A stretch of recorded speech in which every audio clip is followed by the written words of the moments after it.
A single sentence, spoken in flawless classical Arabic, was all it took to shatter the world of billionaire Julian Croft. In the gilded opulence of Aurelia, one of New York's most exclusive restaurants, he thought he was untouchable, free to mock the hired help in a language he believed was his private shield. He saw a simple waitress, just another face in the service industry. He never imagined that this woman, Amelia Vance, held the key to his entire future, a future he was about to destroy, with one condescending remark. This isn't just a story about a mistaken identity.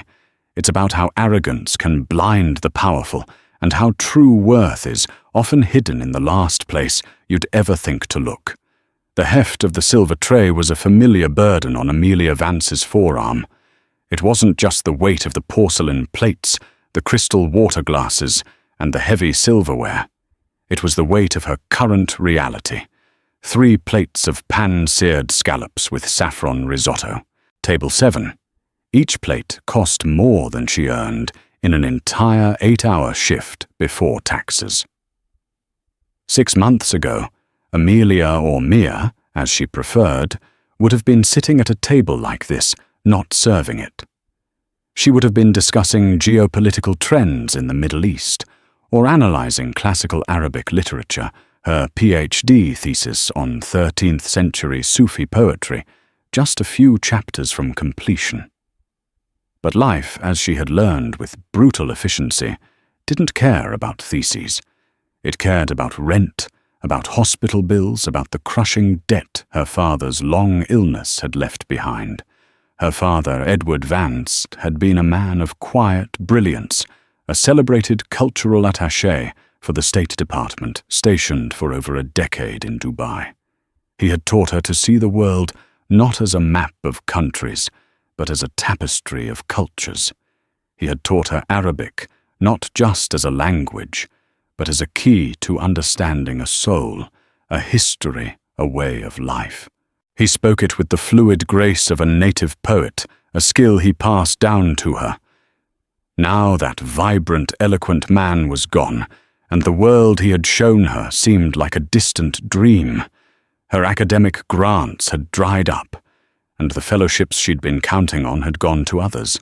The only thing her prestigious education and linguistic skills had qualified her for it seemed was the ability to take complex dinner orders without flinching. She worked at Aurelia, a bastion of Manhattan's culinary elite.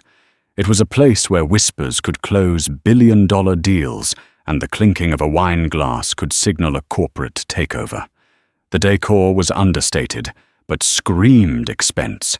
Dark mahogany walls, abstract art that was probably worth a fortune, and lighting so meticulously designed it made everyone look like they were in a portrait. Her manager, David, was a man perpetually on the edge of a nervous breakdown. He was fair mostly, but pathologically terrified of his high-powered clientele. "The customer is not just right, Mia," he'd told her during her training, his eyes wide with a kind of desperate sincerity. "The customer is a deity. Here they do not err. Ever."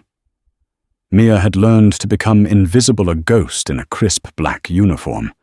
She perfected the art of the silent refill, the unobtrusive clearing of plates, the smile that was polite but revealed nothing. She listened to snippets of conversations about stock portfolios, Hamptons, getaways, and corporate betrayals. She served men and women who wielded immense power, people who saw her as nothing more than a functional part of the restaurant's machinery. And for the most part, she didn't mind. The anonymity was a shield. It allowed her to mourn her father and her old life in peace. Tonight, however, felt different. A palpable tension crackled in the air. The reservation was for Julian Croft, a name that made even David's perpetually sweaty brow glisten a little more. Croft was a titan of real estate development, a third-generation magnate who had taken his family's considerable fortune and multiplied it with a ruthlessness that was legendary. He was known for his ostentatious displays of wealth and an ego as vast and imposing as the skyscrapers he built. Table 12, Mia, the Croft party. David had whispered to her earlier, handing her the menus as if they were explosive devices. Be perfect. Not good, not great. Perfect. He's closing a major international deal tonight. Do not let anything go wrong. Mia had simply nodded, her expression placid. Inside, a familiar weariness settled over her. Julian Croft. She'd read about his company Croft Holdings in the financial news. They were aggressively expanding into the Middle East, specifically Dubai, the city where she had spent her formative years, the city that held the happiest memories of her father. The irony was a bitter pill to swallow. As she approached Table 7 with the scallops, she glanced towards Table 12. Julian Croft had just arrived, flanked by two other men, who carried themselves with a similar air of predatory confidence. Croft was handsome, in a severe, chiseled way, with piercing blue eyes, and a suit so perfectly tailored it looked like a second skin. He didn't walk into the room. He conquered it, his gaze sweeping across the space, as if he were assessing it for purchase. Mia delivered the scallops, her movements fluid and practiced. "Enjoy your meal," she said, with her customary quiet professionalism. As she turned away, she heard one of the diners at Table 7 murmur to his wife, "That's Julian Croft.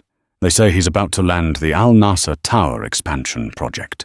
Biggest deal of the decade." Mia's steps faltered for a fraction of a second. The Al Nasser project. Her father had been an advisor on the original tower's Cultural Integration Committee.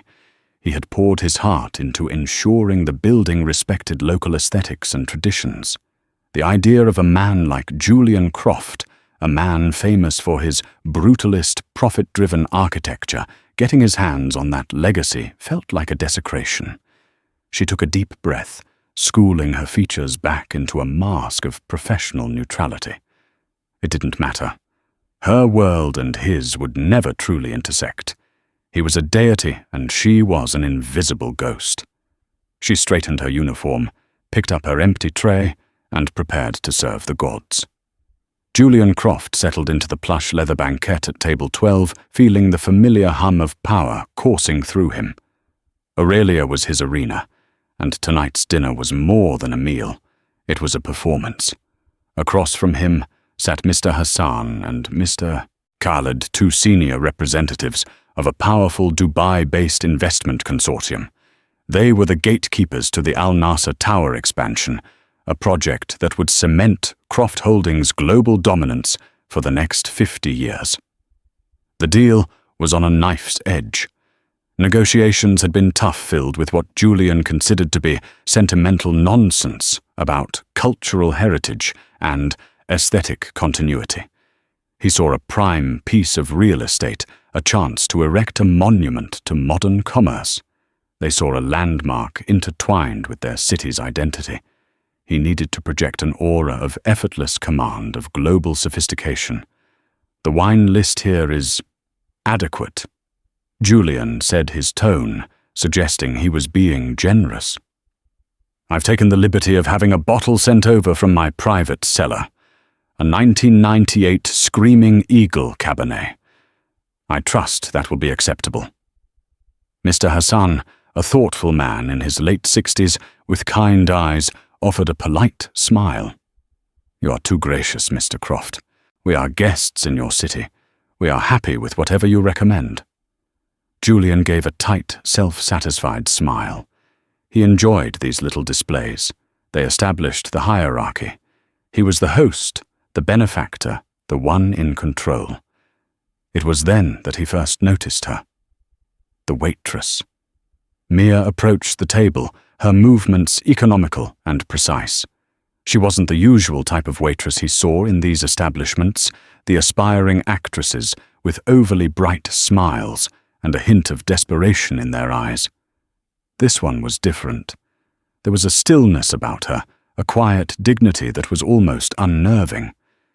She was attractive, with intelligent dark eyes, and an air of composure, but she seemed utterly unimpressed by her surroundings. She simply existed doing her job. "Good evening, gentlemen. My name is Amelia, and I'll be your server tonight. May I start you with some water for the table still or sparkling?" Her voice was clear and low, devoid of the practiced effusive cheerfulness he despised. Julian watched her as she filled their water glasses. She moved with an unstudied grace that irritated him. It was the grace of someone who didn't need to try. To him, service staff were meant to be eager, almost subservient. Her placid neutrality felt like a subtle form of defiance. He decided in that moment that he would make a point. Throughout the ordering process, he was deliberately difficult. He peppered her with questions about the sourcing of the ingredients, the precise cooking methods, the wine pairings for dishes he had no intention of ordering. He was testing her, trying to find a crack in her composure. "The Wagyu," he said, tapping a finger on the menu. "Is it true A5 from the Hyogo prefecture, or is it one of these American bread knockoffs you restaurants try to pass off these days?" Mia met his gaze without flinching. "It is authentic A5 from Hyogo, sir. Our chef has a direct relationship with the supplier. It's graded BMS 11. Her answer was direct, knowledgeable, and utterly devoid of intimidation. He felt a flicker of annoyance. He wanted to see her flustered. He wanted her to defer to him, to stumble. Mr. Khaled, the younger of the two investors, chuckled lightly. "It seems you have met your match, Julian. The young lady knows her beef." Julian's smile didn't reach his eyes. The comment, though light-hearted, stung his pride. He was supposed to be the authority here. He was the one who was supposed to be impressive. As the evening wore on, his annoyance grew into a simmering resentment. The waitress Amelia was flawless. She anticipated their needs without being intrusive. She was a phantom, appearing with a fresh bottle of water or a new set of silverware at the exact moment it was needed, then disappearing just as quickly. Her perfection was an indictment of his attempts to dominate the situation. The main course had been cleared, and they were discussing the final, most contentious points of the Al Nasser deal. Julian was growing frustrated with the investors' insistence on consulting with a cultural advisory board. "With all due respect," Julian said, leaning forward, his voice a low, forceful purr, "my architects are the best in the world. We build icons, not museum pieces. This obsession with the past is unproductive." "The past is what gives the future its meaning, Mr. Croft," Mr. Hassan replied gently. "The Al Nasser Tower is not just a building. It is a symbol for our people. Its expansion must honor that." Julian needed to reassert his dominance to create a private space with his guests where he could be candid. He needed to show them he was one of them, a global player who could move between worlds and languages, and the waitress currently standing a few feet away became the unwitting target for his demonstration. He decided to switch to Arabic. He had learned the language from expensive tutors, a tool for business, and he wielded it like a weapon. He believed it would impress his guests and simultaneously be the perfect way to make a dismissive comment about the waitress, putting her firmly in her place as an outsider, an object. He turned to Mr. Hassan and Mr. Khaled, a conspiratorial smirk playing on his lips. He gestured subtly with his eyes towards Mia. Then, in what he thought was the private, impenetrable bubble of a foreign tongue, he spoke. The shift in language was instantaneous and isolating. One moment the conversation at table 12 was the familiar, accessible hum of English. The next, it was the rich, guttural sound of Arabic, a language Mia knew as well as her own. The sound of it in this place, from this man, was so unexpected that for a moment she thought she had imagined it. She was standing near the sommelier station, polishing a wine glass, maintaining the pretense of being occupied, while keeping a watchful eye on her tables. Julian Croft leaned in towards his guests, his posture radiating a smug, clubby intimacy. He spoke in a dialect she recognized as slightly stilted formal Arabic, learned in a classroom, not a home. It lacked the natural rhythm and poetry she was used to, but the words were perfectly clear, and they were directed at her. Unzur ila hadihi al-fatat al-miskina. He began, a condescending smile on his face. Look at this poor little girl. Mia's hands stilled. The polishing cloth paused its circular journey on the surface of the glass. A cold, sharp stillness washed over her. It was as if the bustling restaurant, with its clatter of cutlery and murmuring patrons, had faded into a distant roar. All she could hear were his words, each one a small, sharp stone thrown at her. Tamal bikuwa ka'ana, hayatu mutawakifat e'ala hada. He continued, his tone dripping with amused contempt. She works so hard as if her life depends on it. He chuckled, and Mr. Khaled offered a weak, uncomfortable smile in return. Mr. Hassan, however, looked down at his folded hands, his expression unreadable. Croft wasn't done. He was warming to his theme, enjoying the performance. He was demonstrating his power, his worldliness, his membership in an exclusive club to which this lowly American waitress could never belong. He believed she was deaf to his meaning, a blank slate upon which he could paint his disdain. Atajab ma yadur fi rasiha al-farigh, rabuma la shay, siwa kam satak sib min bakshish hadhihi al-layla.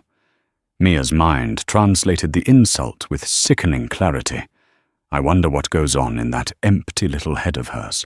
Probably nothing except how much she'll make in tips tonight. Empty little head.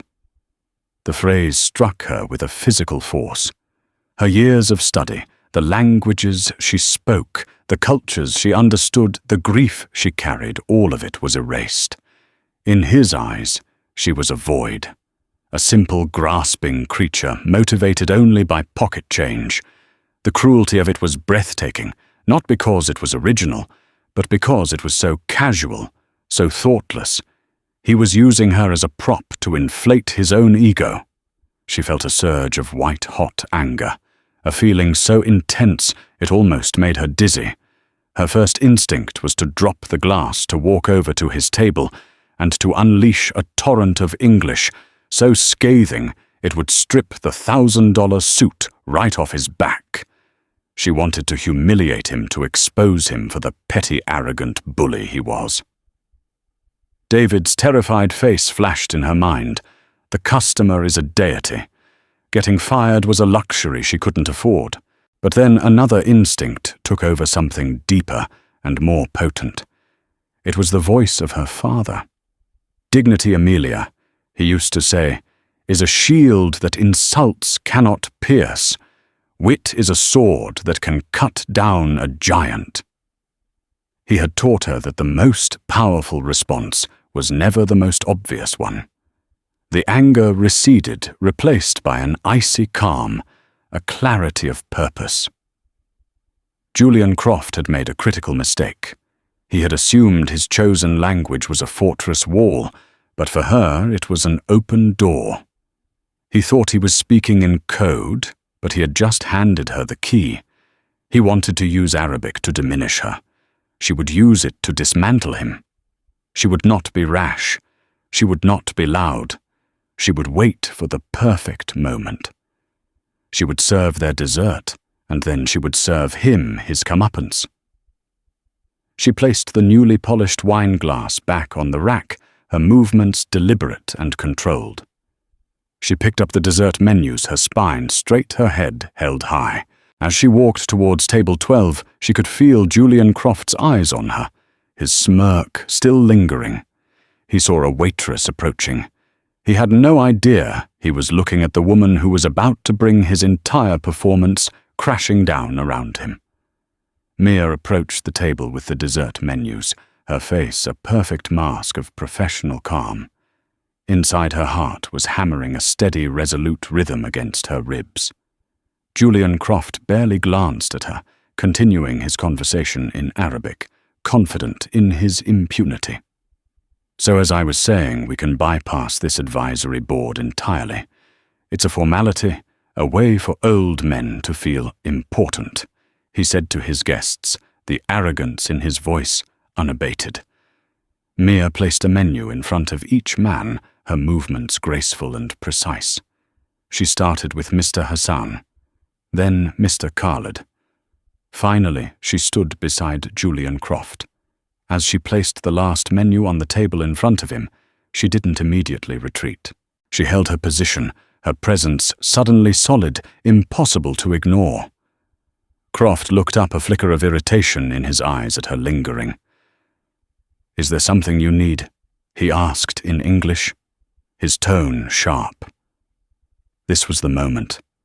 Maya met his gaze directly. Her dark eyes were not angry or fearful, but clear and steady like deep water. And then she spoke. She didn't use the stilted formal Arabic he had learned from a textbook. She used the language of her childhood, the language of poetry and philosophy, the language her father had taught her. Her accent was flawless, her pronunciation imbued with a natural melodic cadence that spoke of years of genuine immersion. Al-ihtiram, la yutabal yuktasab, Ya Sayyid Croft. She began, her voice low, but carrying an unmistakable weight of authority that cut through the restaurant's ambient noise. The effect was immediate and seismic. Respect is not given. It is earned, Mr. Croft. Julian Croft froze. His mouth, which had been open to say something else, hung slightly agape. The color drained from his face, replaced by a blotchy, mottled red. It was as if she had slapped him. His brain scrambled to process the impossible reality of what was happening. The waitress, the empty-headed girl. She was speaking to him, in Arabic. Mr. Khalid's eyes widened in astonishment, a grin slowly spreading across his face. Mr. Hassan looked up at Mia, and for the first time all evening, a genuine warm smile touched his lips. Mia wasn't finished. She held Croft's stunned gaze, her own expression unyielding. وَالْحِكْمَةُ الْحَقِيقِيَّةُ لَيْسَتْ فِي مَعْرِفَةٍ كَمْ تَتَكَلَّمْ مِنْ لُغَةٍ. She continued, her voice gaining a quiet strength. بَلْ فِي مَعْرِفَةٍ مَتَى يَجِبُ أَن تُسْمِتْ. And true wisdom is not in knowing how many languages you speak, but in knowing when to remain silent. It was not an insult. It was a lesson delivered with the devastating precision of a surgeon's scalpel. It didn't just challenge his behavior, it dismantled the very foundation of his arrogant display. She had exposed his use of the language, not as a sign of sophistication, but as a mark of his own profound foolishness. For her final sentence, she chose a well-known line from the classical Arab poet Al-Mutanabbi, a favorite of her father's. It was a verse about the folly of judging others by their station. لا تحتقر من ترى في الوجوه فرب رجل هو الليث الورد. Do not scorn the one you see in rags, for that man may be a lion in hiding. She finished speaking and stood in the deafening silence that followed. The air at the table was thick with unspoken shock and humiliation. Julian Croft looked as if the ground had been ripped out from under him. He was utterly, completely speechless. He opened his mouth, then closed it again. There was nothing he could say. She had checkmated him in a language he thought was his exclusive weapon. Mia's composure remained absolute. She transitioned back to English as seamlessly as if nothing had happened, her voice retaining its professional even tone.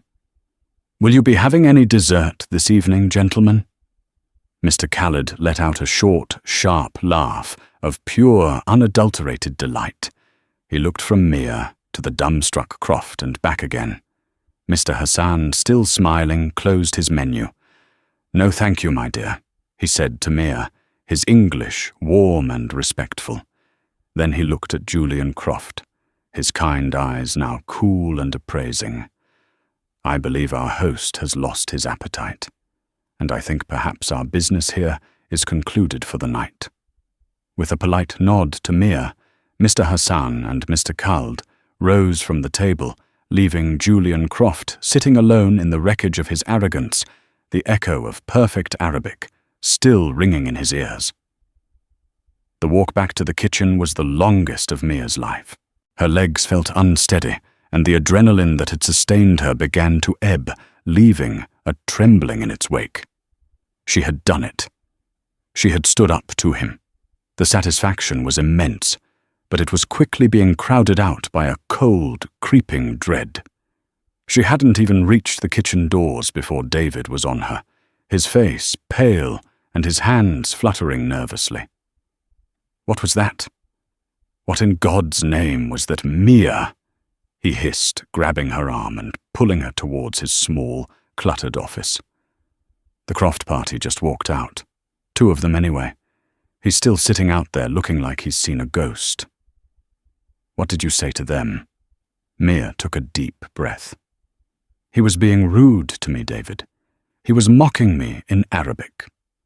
David stared at her, his mouth agape. You speak Arabic. Why didn't you tell me you speak Arabic? It never came up, she said wearily. It's not usually a required skill for carrying plates. Don't get sarcastic with me. He snapped his fear, making him aggressive. Julian Croft is one of our biggest patrons. He could buy this restaurant and turn it into his personal shoe closet, if he felt like it. You don't talk back to him. I don't care what language it's in. Mia's brief sense of victory curdled into despair. She knew what was coming. The rules of this world were clear. The deity had been offended. A sacrifice was required. 20 minutes later, Julian Croft finally rose from his table. He walked to the front desk, his face a thunderous mask threw his black credit card down, and said, "Settle the bill, and tell the manager I want to see him." David scurried out of his office like a man summoned to his own execution. Mia watched from the kitchen doorway as he approached Croft, bowing his head in a gesture of utter subservience. She couldn't hear their words, but she could see the rigid fury in Croft's posture and the frantic, apologetic nodding from David. The exchange lasted less than a minute. Croft snatched his card back, turned without another word, and swept out of the restaurant. David walked back towards the kitchen, his shoulders slumped in defeat. He didn't look at her. "Mia," he said, his voice flat and lifeless. "My office, now." She followed him in and stood before his desk. He wouldn't meet her eyes, focusing instead on straightening a stack of receipts. "You're a good waitress, Maya. One of the best I've had." He began the classic prelude to a firing. "But you know the rules. We can't have staff antagonizing the clientele." "He antagonized me," she stated quietly. "He insulted me personally and cruelly, thinking I was too stupid to understand." David finally looked up, and for a moment she saw a flicker of genuine sympathy in his exhausted eyes. "And I'm sorry for that. I truly am. But he's Julian Croft, and you're... you." He sighed, a heavy, rattling sound. He was very clear. Either you go or he makes it his personal mission to ruin this restaurant. He said he'd call every food critic, every health inspector, every single person of influence he knows in this city. It's not a choice, Mayor. It's not my choice. He pushed an envelope across the desk. "That's your final check plus 2 weeks' severance. Please clear out your locker." And that was it. Her stand for dignity had cost her the job she desperately needed. She took the envelope, her hand steady, despite the turmoil inside her. She didn't plead. She didn't argue. She knew it was useless. "Thank you, David," she said, her voice even. She walked to the small staff locker room, the sounds of the bustling kitchen now seeming to come from a different world. She changed out of her uniform, the symbol of her invisibility, and packed her few belongings into her tote bag. As she walked out the back alley door, the cold night air hit her face. She was unemployed. Her prospects were grim, yet underneath the fear and the uncertainty, a small, defiant flame of pride still burned. She had not been a victim. She had spoken. She had been heard. And she had, for one brief, glorious moment, made a giant feel small. Meanwhile, in the back of his chauffeured Maybach, Julian Croft was replaying the scene in his mind for the 10th time. The humiliation was a physical sensation, a burning heat on his skin. Her voice, speaking that perfect poetic Arabic, echoed in his ears. A lion in hiding. His anger was a living thing, but it was now laced with a confusing, maddening thread of curiosity. Who was she? How could a waitress in some New York restaurant speak classical Arabic better than his own highly paid tutors? It didn't make sense. The world was not supposed to work this way.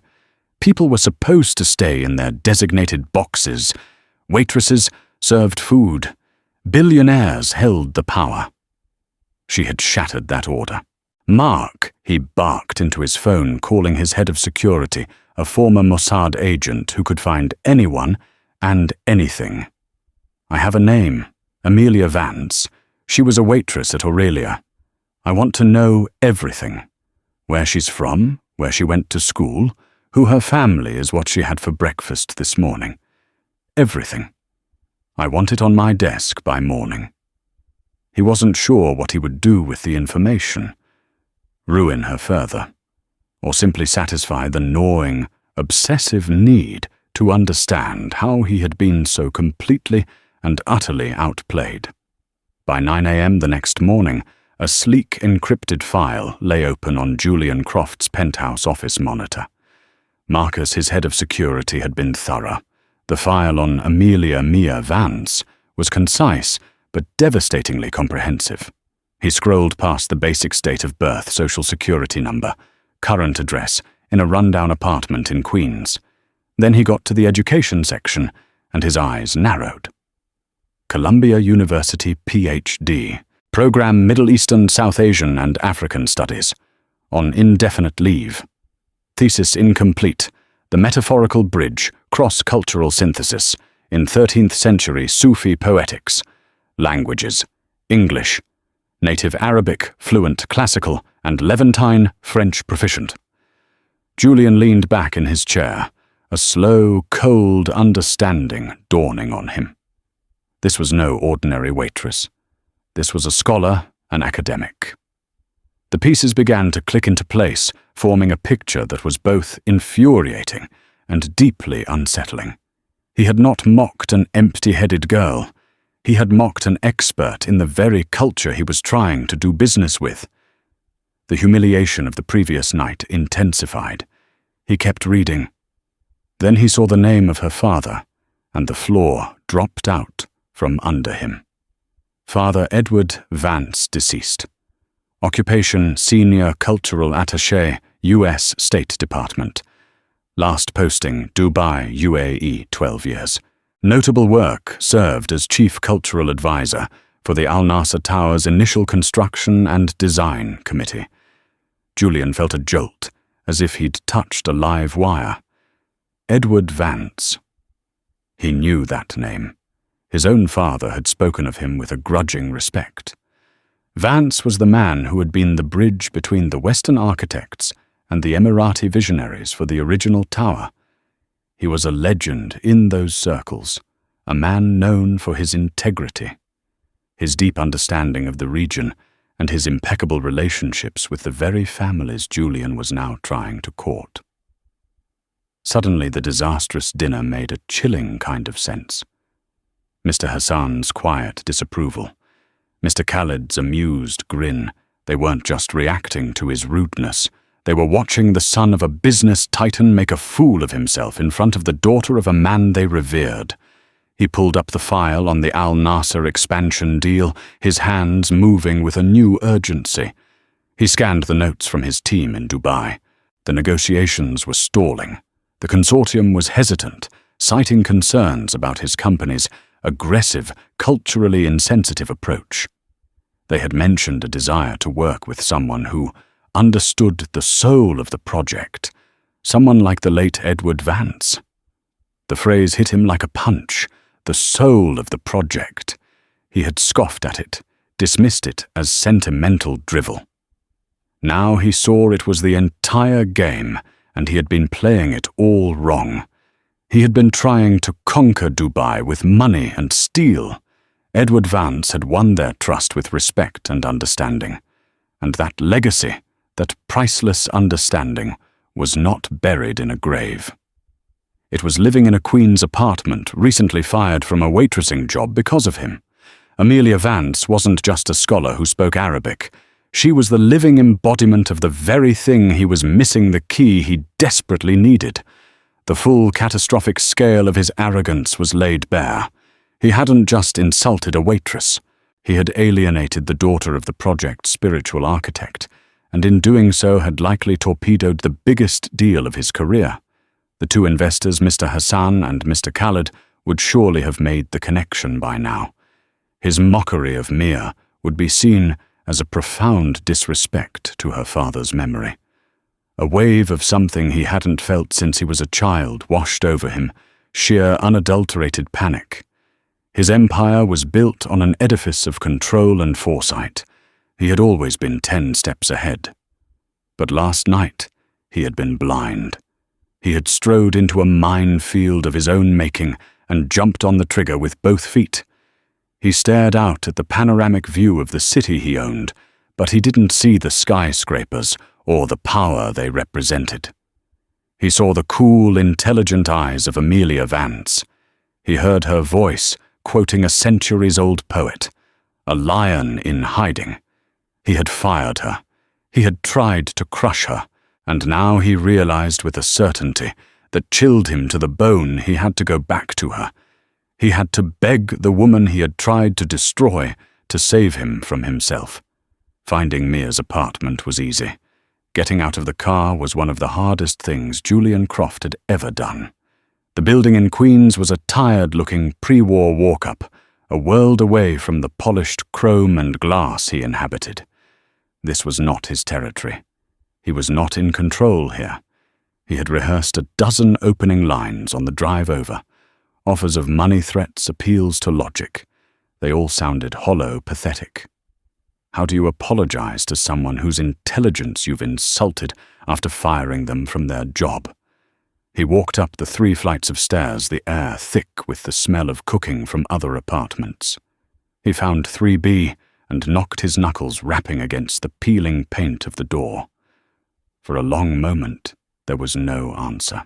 He was about to knock again, when the door opened a few inches, held by a chain lock. Mia peered through the gap, and her eyes widened in disbelief, then hardened into something resembling contempt. "What do you want?" she asked, her voice cold and flat. "Ms. Vance."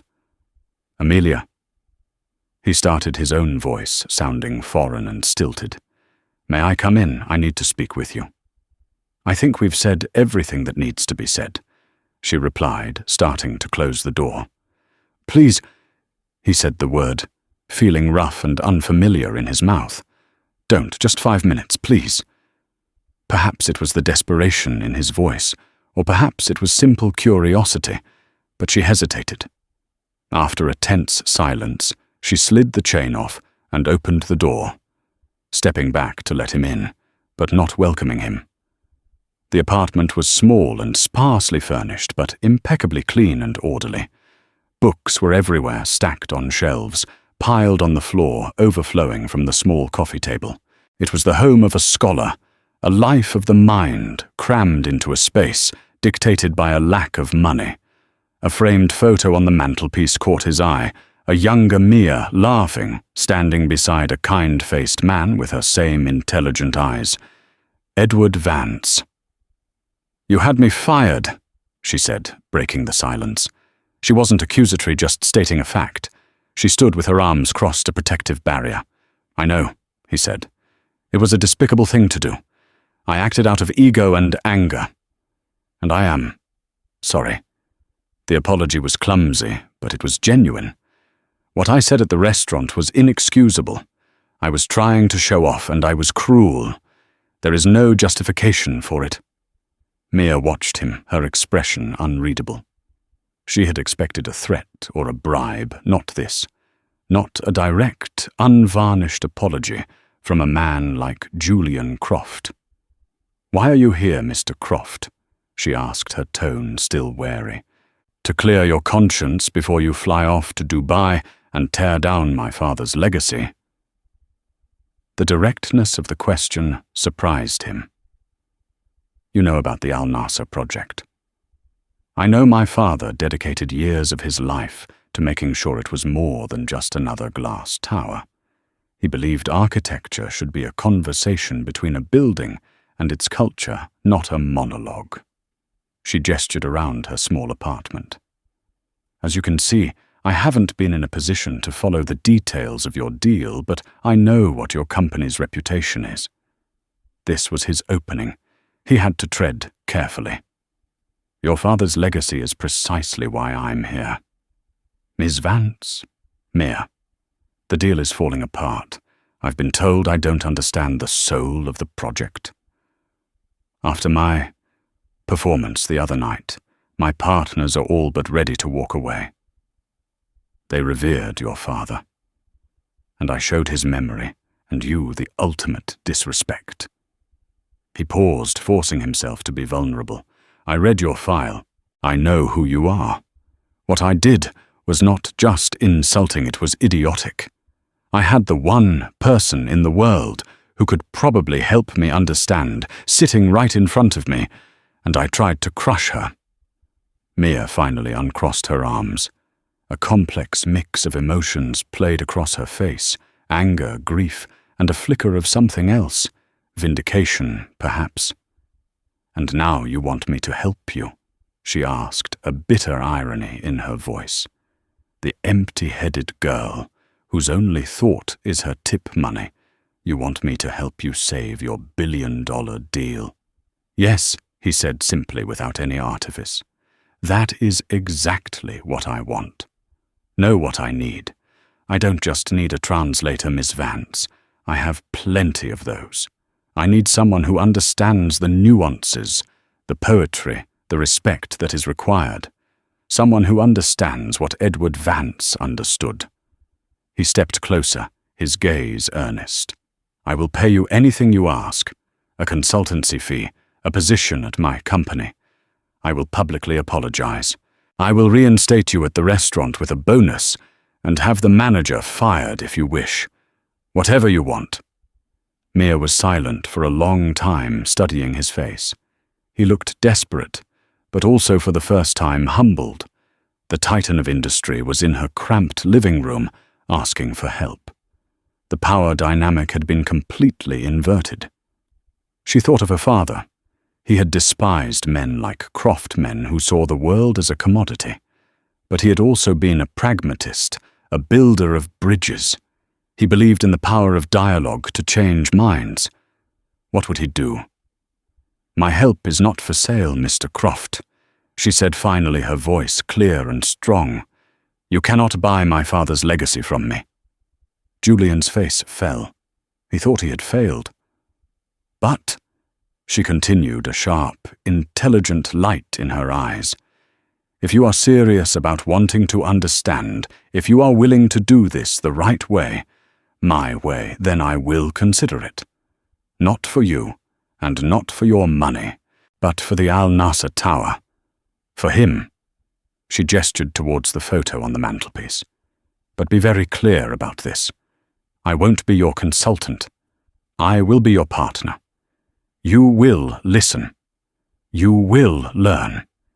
And you will treat the culture and the people with the respect they deserve. Those are my terms. Take them or leave them." Julian Croft, the man who dictated terms to governments and corporations, looked at the unemployed scholar in her tiny Queen's apartment. He knew he was being offered more than a second chance at a deal. He was being offered a chance at redemption. "I accept," he said without a moment's hesitation. "I accept all of your terms."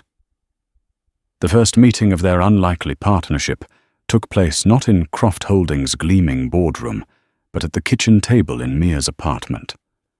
The contrast was stark. Julian, in another of his impeccably tailored suits, looked entirely out of place amidst the stacks of academic texts and Mia's modest belongings. He had arrived with a team of lawyers and a pre-drafted 10-page consultancy agreement. Mia didn't even glance at it. She slid the document back across the table. "We're not starting with contracts, Mr. Croft," she said, pouring him a cup of tea in a simple ceramic mug. "We're starting with an education. Your education." For the next week, Mia transformed her apartment into a classroom. She didn't lecture him on business strategy. Instead, she immersed him in the culture he had so blithely disdained. She had him read Arabic poetry in translation, explaining the deep cultural significance of honor hospitality and lineage. She showed him documentaries on the history of Dubai, tracing its meteoric rise from a purling village to a global metropolis, emphasizing that its identity was rooted in that history, not just its futuristic skyline. She pulled out her father's old journals. They were filled with his elegant handwriting, detailing his conversations with the sheikhs and engineers who built the first Al Nasser Tower.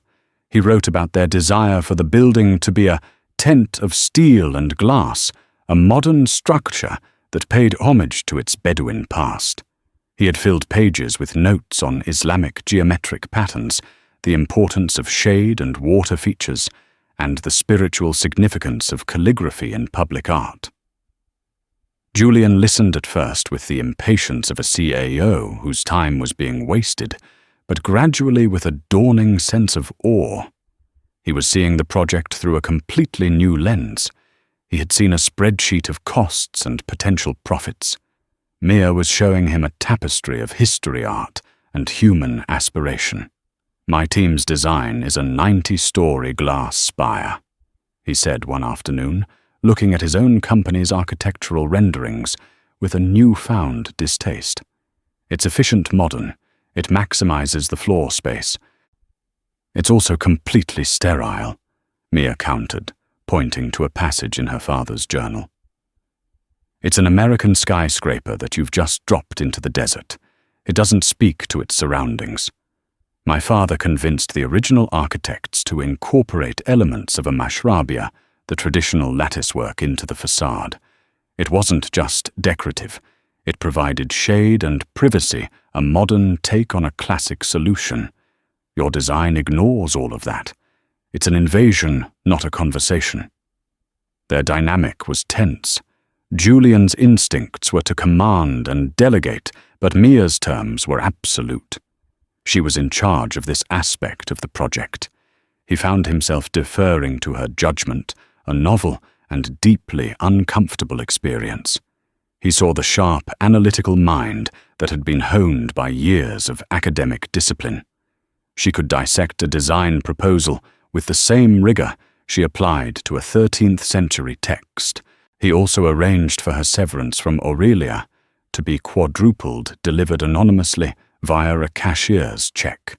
He knew she wouldn't accept money directly from him, but he couldn't stand the thought of her worrying about rent while she was essentially salvaging his company. The true test came when they scheduled a video conference with Mr. Hassan and Mr. Khaled. Julian's team had prepared a slick presentation full of financial projections and 3D renderings of the glass spire. Just before the call, Mia told him to discard it.